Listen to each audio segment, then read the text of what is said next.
नमस्कार। हमारा आज का टॉपिक है अरस्तू के अनुसार संविधान। मैं doctor Rupa Manglani, associate professor political science department पे, और आज हम अरस्तू का संविधान पढ़ेंगे। तो जैसा कि हम जानते हैं कि अरस्तू ने नागरिकता की परिभाषा दी, और अरस्तू के अनुसार नागरिकता का अर्थ है राजनीतिक सत्ता में भाग लेना, अर्थात राज्य के नीति निर्धारक एवं न्यायिक कार्यों में भाग लेने का अधिकार। अरस्तू ये मानता है कि वह नागरिकता है। तो ये अधिकार किसको मिलना चाहिए, नागरिकता का अधिकार किसको और किस रूप में मिलना चाहिए, इसके बारे में उसने अपना संविधान विषयक धारणा जो है वो उसका प्रतिपादन किया है। तो अरस्तू की संविधान की परिभाषा अलग है। अरस्तू के अनुसार संविधान या पॉलिटी राज्य का एक ऐसा संगठन है जिसका संबंध सामान्यतः राज्य के पदों के निर्धारण से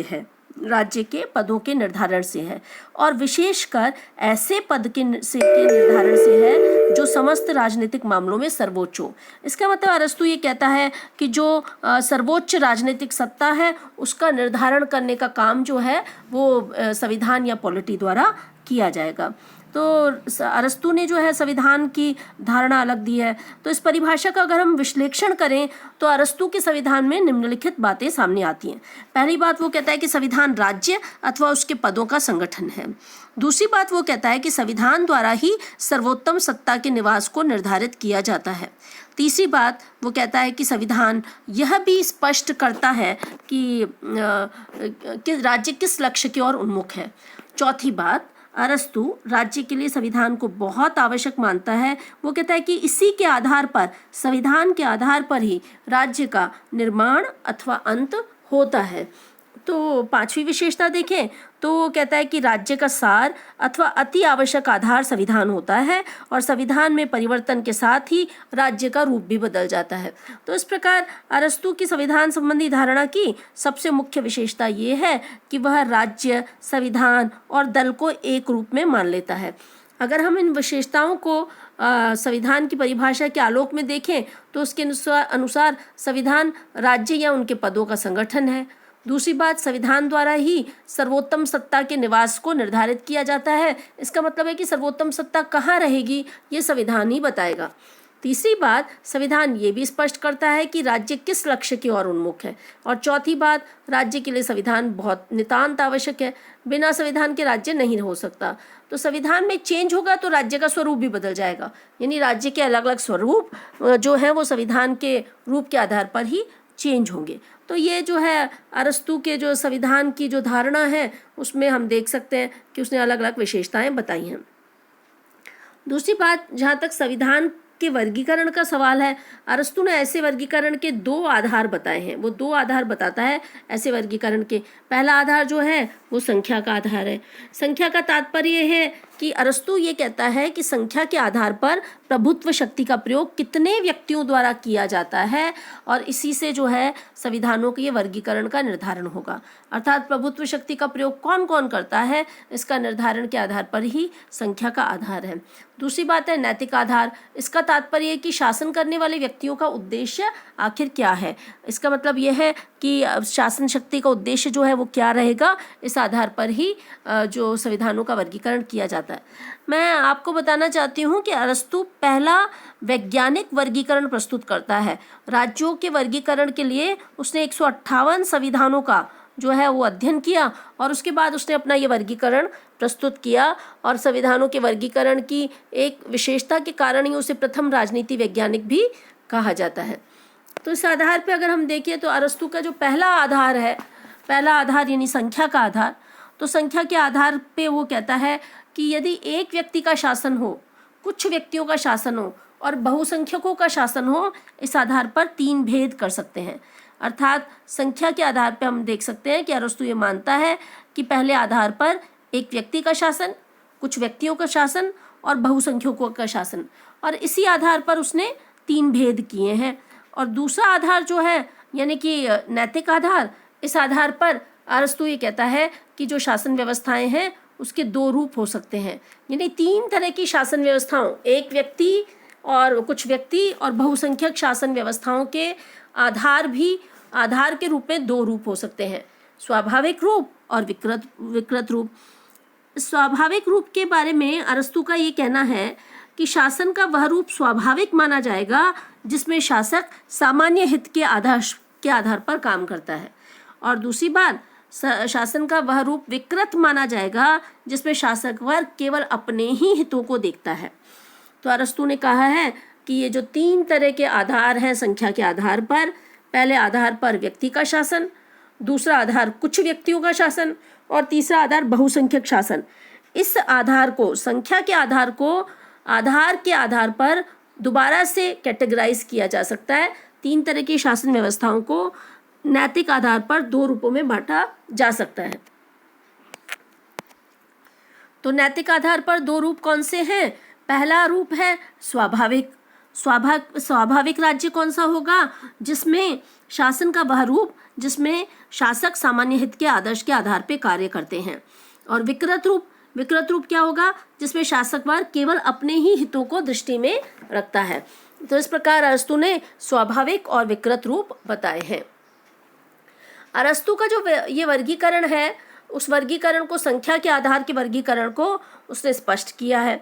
वो कहता है कि संख्या के आधार पर शासन करने वाले व्यक्तियों की संख्या के आधार पर 3 श्रेणियां बताई जा सकती हैं। पहली श्रेणी, एक व्यक्ति का शासन जब सामान्य हित में काम करता है, तो उसे हम राजतंत्र कहते हैं। किंतु जब शासन केवल अपने ही हितों को दृष्टि में रखते हुए, एक ही व्यक्ति का शासन है लेकिन अपने ही हितों को दृष्टि में रखते हुए शासन शक्ति का प्रयोग करने लगता है, तो उसे निरंकुश तंत्र कहते हैं। इसी तरह से थोड़े से व्यक्तियों का शासन जब सामान्य हित में काम करता है तो वह कुलीन तंत्र है।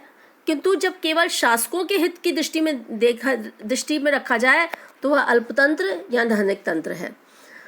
इस प्रकार उसने ये बताया है कि संख्या के आधार पर 3 तरह की कैटेगराइज है। पहला राजतंत्र, दूसरा निरंकुश तंत्र, और तीसरा कुलीन तंत्र या धनिक तंत्र। यानी राजतंत्र एक व्यक्ति का शासन है लेकिन सामान्य हित में काम करते हैं तो उसे राजतंत्र कहते हैं। निरंकुश तंत्र भी एक ही व्यक्ति का शासन है लेकिन वह जो है वो केवल अपने हितों की दृष्टि में रखता है। तो एक व्यक्ति के शासन के आधार पर 2 तरह की व्यवस्थाएं हैं। अगर वो सामान्य हित में काम करता है तो उसे वो राजतंत्र कहता है, अगर अपने हित में काम करता है तो उसे निरंकुश तंत्र कहता है। इसी तरह से थोड़े से व्यक्तियों के शासन में भी 2 कैटेगरीज हैं। अगर सामान्य हित में काम करता है तो उसे कुलीन तंत्र कहते हैं, और जब केवल शासकों के हितों में काम करता है तो उसे अल्पतंत्र या धनिक तंत्र कहता है। जहाँ तक बहुत सारे व्यक्तियों का शासन व्यवस्था है उसको भी उसने 2 कैटेगरीज में बांटा है। वो कहता है जब अनेक व्यक्तियों द्वारा सामान्य हित में शासन किया जाता है तो उसे हम संवैधानिक तंत्र कहते हैं, लेकिन अगर भीड़ के हितों को ध्यान में रखा जाता है तो वह भीड़ तंत्र कहता है। भीड़ तंत्र को ही अरस्तु ने डेमोक्रेसी का नाम दिया है। दरअसल अरस्तु इन सारी शासन व्यवस्थाओं के भेद के आधार पर वो ये कहता है कि अंतोगत्वा शासन का आधार तो 2 ही हैं, संख्या का आधार और नैतिक आधार। लेकिन संख्या के आधार पर एक व्यक्ति का शासन, कुछ व्यक्तियों का शासन और अनेक व्यक्तियों का शासन, ये 3 कैटेगराइज हैं। और जहाँ तक आधार का सवाल है, 2 तरह की शासन व्यवस्थाएं हैं, स्वाभाविक और विकृत। यानी संख्या के आधार पर जो 3 श्रेणियां हैं उसको आगे चलकर वो 2 आधारों पर बांटता है। स्वाभाविक यानी सामान्य हित में काम करने वाला राज्य, विकृत यानी निजी हित में काम करने वाला राज्य। और इस आधार पर अरस्तु ने दोनों आधारों को मिलाया है। तो उसका जो एक व्यक्ति का शासन है वो 2 कैटेगरीज में विभक्त हुआ। सामान्य हित में काम करेंगे तो राजतंत्र, अपने स्वयं के हित में काम करेंगे तो निरंकुश तंत्र। दूसरी बात, थोड़े से व्यक्तियों का शासन भी जब सामान्य हित में काम करता है तो कुलीन तंत्र, लेकिन शासक के हितों में काम करता है तो अल्पतंत्र या धनिक तंत्र। अनेक व्यक्तियों द्वारा शासन को भी अगर वो सामान्य हित में काम करता है तो वो संवैधानिक तंत्र, अगर भीड़ के हितों में काम करता है तो वह भीड़ तंत्र। तो इस प्रकार अरस्तु ने ये शासन व्यवस्थाएं बताई हैं। उसने स्वयं का उसका ये मानना था, उसने निजी रूप से ये माना है कि जो बेस्ट शासन व्यवस्था है वो संवैधानिक तंत्र है। इसको वो पॉलिटी नाम भी देता है। संवैधानिक तंत्र यानी जब अनेक व्यक्तियों द्वारा सामान्य हित में शासन किया जाता है तो अरस्तु की मान्यता है कि वह पॉलिटी जो है वो कहलाती है, या बहुतंत्र या संवैधानिक तंत्र कहलाता है। अरस्तु ने अपनी पुस्तक पॉलिटिक्स में, जो कि उसने प्लेटो के लॉज से प्रेरणा ली और उसमें उसने आदर्श राज्य का स्वरूप प्रस्तुत किया है, उस पर भी पॉलिटी का महत्व है। वो ये चाहता है कि शासन सत्ता अनेक लोगों के पास हो, उसमें कोई दिक्कत नहीं है, एक या कुछ लोगों के पास नहीं हो, अनेक व्यक्तियों के पास हो, लेकिन ऐसी शासन सत्ता हमेशा ही व्यावहारिक रूप हो, स्वाभाविक रूप हो, अर्थात लोगों के सामान्य हित में काम करती हो। अगर सामान्य हित में लोगों के काम करती है तो ऐसी शासन व्यवस्था श्रेष्ठ मानी जाएगी। अरस्तु का ये जो संविधानों का वर्गीकरण है, इसे वैज्ञानिक माना जाता है। क्यों माना जाता है वैज्ञानिक?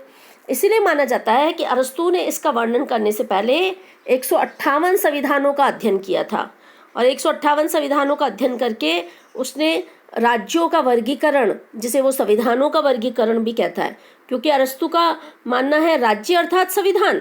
उसका ये मानना है कि संविधान या पॉलिटी राज्य का एक ऐसा संगठन है जिसका संबंध सामान्यतः राज्य के पदों के निर्धारण से ही है, और विशेषकर ऐसे पद के निर्धारण से है जो सारे राजनीतिक मामलों में सर्वोच्च हों।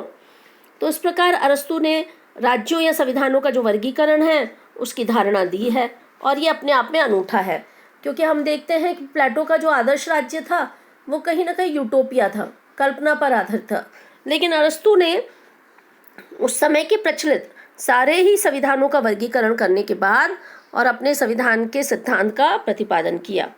तो आप अरस्तु के संविधानों के वर्गीकरण को पढ़ें, और ये बहुत महत्वपूर्ण है, प्रश्न है, टॉपिक है, और इसमें से अक्सर जो है क्वेश्चन आते हैं, कंपटीशन में भी आते हैं और आपके मेन कोर्स में भी आते हैं।